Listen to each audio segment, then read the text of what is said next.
what is the education trend between the Gen Z and the Gen Alpha.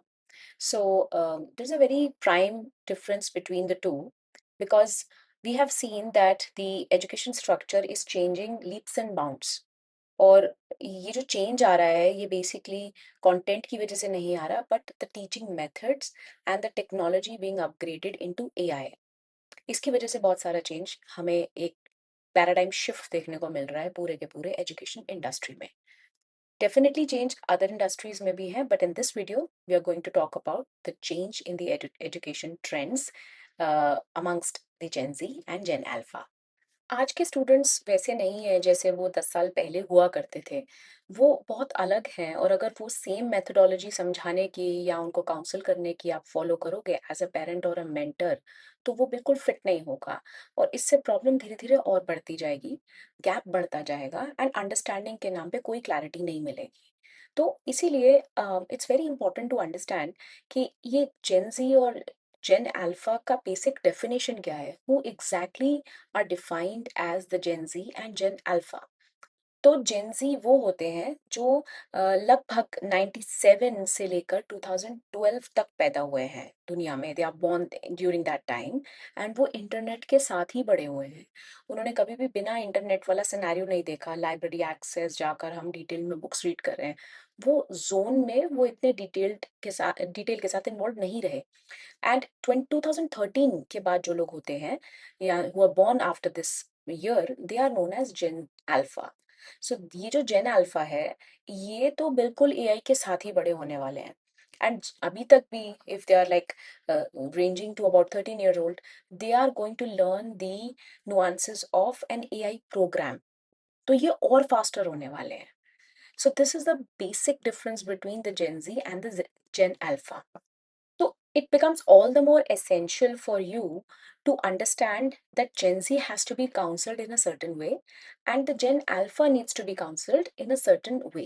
And आपको identify करना बहुत important है कि आप अपने बच्चे को काउंसिल जब कर रहे हो as a parent also, how do you feel, like what is your age group, are you a millennial, are you a Gen Z और are you a Gen Alpha, you need to figure that out very clearly.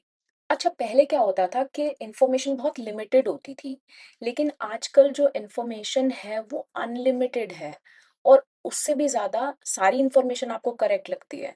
तो confusion तो बढ़ती ही है, but सबसे बड़ी चीज़ ये है कि आप उसमें फ़िल्ट्रेशन नहीं कर पाते हो that what is the right track for you. मैं मे बी 90% मेरे ऑलमोस्ट 6 सब्जेक्ट्स में है, 5 सब्जेक्ट्स में है, लेकिन I don't know what is my niche. मुझे ये नहीं समझ आ रहा कि मेरी पर्टिकुलर नीश क्या है, राइट? और अब जब जेन जी इतना कंफ्यूज्ड है तो आप सोचो कि जेन अल्फा को तो बहुत फास्टर डिसीजंस लेने हैं, you know they are faster than any average Indian. तो जेन जी तो कंफ्यूज है ही, लेकिन at the same time Gen Alpha भी बहुत ओवरवेल्म हो जाता है। तो हम डिसीजन ले कैसे? So the right step is कि आपके जो भी डिसीशंस हैं उनको पहले फिल्टर आउट करो। से जैसे मैंने अभी बताया कि मैं 5 सब्जेक्ट्स में ही 90% प्लस हूँ, तो मुझे ये समझना चाहिए मेरा सीजीपीए या मेरी परसेंटेज जिसमें भी सबसे बेहतर है वो टॉप 3 कौन से हैं एंड क्या उन टॉप 3 से मैं लॉन्गर करियर बना सकता हूँ, लॉन्गर स्किल सेट्स पे मैं काम कर पा रहा हूँ अभी करंटली, क्या मैं इसमें करियर बनाने में इंटरेस्टेड हूँ, और उसके बाद मैं देखूं कि इसका आउटकम क्या होगा और उसको फिर बैलेंस करके मैं इस पे आगे बढ़ूं। So the first step to start from is list those top 3 professions and subjects और फील्ड्स जो आपको लगता है कि आप उनमें बहुत केपेबल हो। अच्छा, एक और बहुत इंटरेस्टिंग हमने शिफ्ट देखा जेन जी और जेन अल्फा में। तो इनका ना अटेंशन स्पैन बहुत रिड्यूस होता चला जा रहा है। अब आप सोचिए, हम अपने समय पर 2 ढाई घंटे का लेक्चर भी लेते थे और उसमें हमें एक ब्रेक चाहिए रहती थी, तो ऑलमोस्ट 1 सवा घंटे का हमारा अटेंशन स्पैन रहता होगा बेसिक सा। और इनका attention span is like 25 to 35, even 40 minutes, बहुत टॉप्स।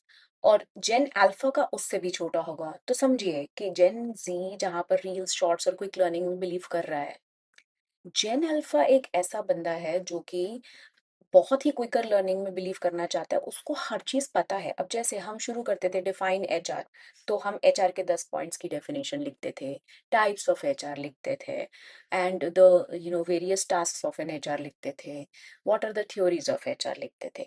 उनको ये सब होमवर्क ऑलरेडी एआई पे अवेलेबल मिल चुका हुआ है। Now they want to learn is कि मुझे बताओ काम कैसे होगा. तो I am not saying that they are we I don't want to criticize them for having the shorter time span of attention, but I would like you and urge you guys as parents and mentors to understand the teaching and mentoring methods and just focus on the pomodoro technique. I'm sure आप लोगों को pomodoro technique के बारे में काफी लोगों ने सुना होगा, but for those who are still unaware, pomodoro technique is like a Japanese technique. एक सॉस होती है, उसको बनाने का एक मेथड होता है.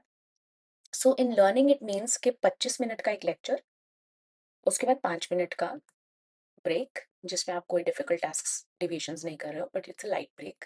Then 25 minutes again, then 5 minutes break, then 25 minutes again and 5 minutes break. ऐसे 5 सेक्शंस में अगर आप अपने सब्जेक्ट को बांटते हो तो आपका रिटेंशन बहुत अच्छे से कंप्लीट हो पाता है और आप भूलते नहीं हो, and you are also motivated to come back the next time for a class. So that is known as the Pomodoro technique. So I urge a lot of parents and mentors to work on this technique. And this is the giveaway, especially to those people who think that Gen Z and Gen Alpha are lacking concentration. But for your information, these generations are way ahead of you and they've already done the homework which used to take 7 days to do. वो 7 minute में वो homework लेकर बैठे हुए हैं. आज उन्हें बस ये बताओ कि फटाक से हमें इसको इम्प्लीमेंट कैसे करना है और उस टास्क को कंप्लीट कैसे करना है. देखो, पहले क्या मतलब होता था हमारे समय पे, जो अधेड़ उम्र के अभी लोग हैं ऑलमोस्ट माय एज ओनली, तो उनका गोल ये होता था कि हमें जितना पढ़ाई करोगे, थ्योरी ओरिएंटेड रहोगे, आपके कॉन्सेप्ट्स दिमाग में क्लियर रहेंगे. बट उस समय पे ये ठीक भी था क्योंकि हमारे पास इतनी गतिविधियां नहीं थी, इतने सैम्पल एजुकेशन नहीं थी, इतने प्रोजेक्ट्स और मॉडल्स नहीं थे टू अंडरस्टैंड कि हमारे वीडियोस नहीं होते थे, तो हमारे मेंटल कॉन्सेप्ट्स बनना बहुत ज़रूरी होता था with the help of theory. But here with Gen Alpha and Gen Z, the attention span, let alone the attention span, the concepts are also different. तो Gen Z ये समझना चाहता है कि मैं ये करूँ तो सही, लेकिन मुझे इसका यूज बताओ, what is the use of this particular thing. और जेन अल्फा और भी आगे है, वो कह रहा है कि भाई मुझे एकदम इसका एप्लीकेशन करना है इमीडिएटली, बिकॉज मुझे पता है इसका यूज क्या है, इसका ये फंक्शन क्या है, ये मुझे बस बताओ इसको इम्प्लीमेंट कैसे करना है. तो फर्क समझ रहे हो आप कि कहाँ हम जेन एक्स मिलेनियल्स से घूमते घूमते आए यहाँ पर, और जेन जी और जेन अल्फा की रिक्वायरमेंट ही टोटल अलग है. तो ऑब्वियसली हमारे को भी अंडरस्टैंड करना चाहिए. जैसे अब lot of CEOs I meet on a regular basis, and they understand that today, the kind of people that are coming into their companies, they really want to be, they work as equals. उनको सब काम आता है. They really want to understand कि आपकी क्या क्या loop holes हैं, हम उसको फिगर आउट करें. आप उनको बस थोड़ा सा पूछ दीजिए कि देख भाई, हमें ये चीजें करनी है, ये इसका बैकग्राउंड है और ये ऐसे होना चाहिए. They understand very quickly because they've seen that kind of world, right? So आज situation is definitely different. So I believe that the situation right now is the application also. So I would recommend that her concept को सीखो, और हर concept के सीखने के बाद उसका एक प्रैक्टिकल यूज क्या है उसे जरूर अंडरस्टैंड करो और उसको जरूर इम्प्लीमेंट करके देखो एक बारी. So it is just like, मैंने एक सीआरएम चलाना सीख लिया. अब उस सीआरएम के अंदर मैं पिवट टेबल लगाकर मल्टीपल डेटा को कैसे एनालाइज कर सकता हूँ और कल को मैं फ्रेमवर्क्स कैसे बना सकता हूँ जिससे मेरी कंपनी के गोल्स अचीव हों. तो ये एक छोटा सा उदाहरण है that you started to learn something and then eventually you started to implement it at the same time as well. अब जैसे हमने देखा कि करियर, अब जेंजी को अपने करियर में क्या चाहिए, उनको सिर्फ और सिर्फ एक जॉब नहीं चाहिए. उनको ये चाहिए कि जॉब मेरी फ्लेक्सिबल भी होनी चाहिए, ठीक है, और मेरी जॉब का एक पर्पस भी होना चाहिए, और मेरी जॉब में ग्रोथ भी होनी चाहिए. अब ये तीनों चीजें मुझे चाहिए और थोड़ा बहुत मुझे अपना कंफर्ट जोन भी चाहिए. ये जेंजी की सोच होती है and that is okay. When you are trying to think so much, you need that kind of comfort in your head and pocket when you're trying to work for things, but then definitely you have to be honest with yourself also कि ये नहीं है कि सिर्फ मैं comfort ही aspire कर रहा हूँ, मुझे कुछ और भी करना है अपनी लाइफ के साथ, and I really want to function for the betterment of the company as well as myself. लेकिन जेन अल्फा इन सबसे बिल्कुल ही उनका उसका रियल में डिफरेंट है, तो वो इस दुनिया के है ही नहीं. But that's also good because the Gen Alpha और दोज पीपल जिनको एग्जैक्टली exactly अपनी मल्टीपल इनकम सोर्सेज दिमाग में लेके ही चलना है, they are those kind of people. So उनको एक सेफ सेफ हेवन नहीं चाहिए कि सेफ करियर रहेगा यार, मेरी ऐसी इनकम चलती रहेगी। उनको वो वाले माइंडसेट से तोड़ के बाहर निकलना है उनको। They have to break that glass ceiling कि सेफ सेफ नहीं। They want to have those multiple incomes and at the same time they want to learn and immediately implement so that that creates an income. So you are understanding the steps. So my advice here would be that people who are looking for that kind of a growth, they should also see कि अगर हम online एक skill learn कर रहे हैं, we are learning one skill, उस one skill के behalf पे हम एक इनकम जनरेट कैसे कर सकते हैं side by side, which is a very serious aspiration that these Gen Alphas have. And it is not bad at all. It is the way your industry is shifting, the way global mindset is shifting, and it is very much happening right under your nose. So the best thing is for you to jump on that wagon and move along with them. Okay, so I noted down a few points for you, जिसमें से ये बहुत ही amazing point है that technology अब tool नहीं है, वो एक एनवायरनमेंट बन चुका है। अब जैसे जेनजी टेक्नोलॉजी को यूज करता था at a certain period of time, लेकिन जेन अल्फा की तो नसों में चल रहा है वो उनके अंदर ग्रो कर रहा है। They think because they have access to this powerful tool, so they can be multiple multifunctional in their own way and their own right, and they can recreate many things, and that too at the fastest of the pace.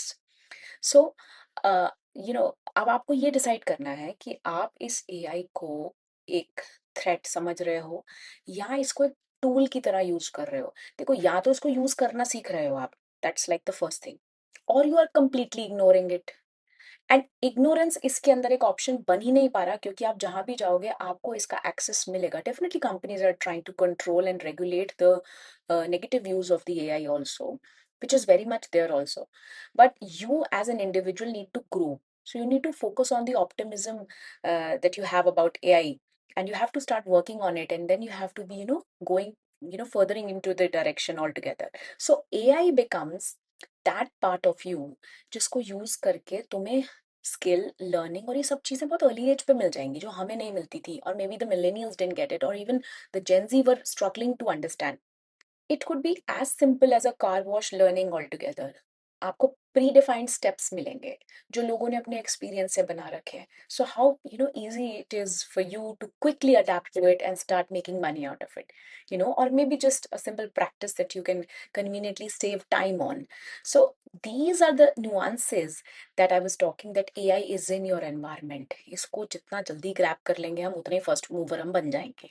और AI जो है वो optional तो है ही नहीं, वो मतलब एनवायरनमेंट में घूम रहा है।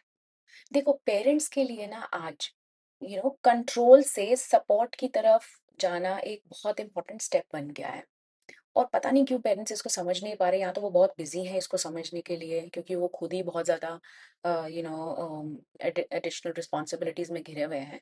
But at the same time, अगर आप उन्हें उनको ना वजह जाननी है, आज जेनजी और जेन अल्फा को वजह जाननी है कि आप उन्हें क्यों समझा रहे हो, if you are explaining them a certain thing, why are you doing it, what is the reason behind it, उनको रीजन समझना है आपसे। अब अगर आप उन्हें इंस्ट्रक्शंस दोगे, उनको फॉलो नहीं करनी है आपकी इंस्ट्रक्शंस, वो खुद खुद ही बहुत ज्यादा समझदार है, और फैक्चुअली वो ज्यादा समझदार है, ठीक है ना, और उनके पास हमारे पास से हमसे ज्यादा बैकग्राउंड सपोर्ट है। तो अ, वो रीजन समझना चाहते हैं। अगर आप उन्हें समझाओगे, तो वो एक्सप्लेन करोगे, तो वो डेफिनेटली सुनेंगे आपकी बात। अगर आप इम्पोज करोगे, they will retaliate and they will not listen to you, and this will create again a draw wedge between you two. So that is not the right way to do. So I mean, a little suggestion is that be a guide to them, because you are also new to dealing with these technological things, and they are new to adapt these things, so the rules are not set by any generation right now. So the best idea here is to understand and ask them questions that maybe let's have a conversation about this thing. Why are you trying to take this decision? Maybe अगर data analysis करना है, भाई ये क्यों करना है आपने data analysis, क्या ऐसा हुआ कि आपको data analysis करना है, किसी फ्रेंड की वजह से करना है, या you think you are capable enough to pull it off somehow in the future.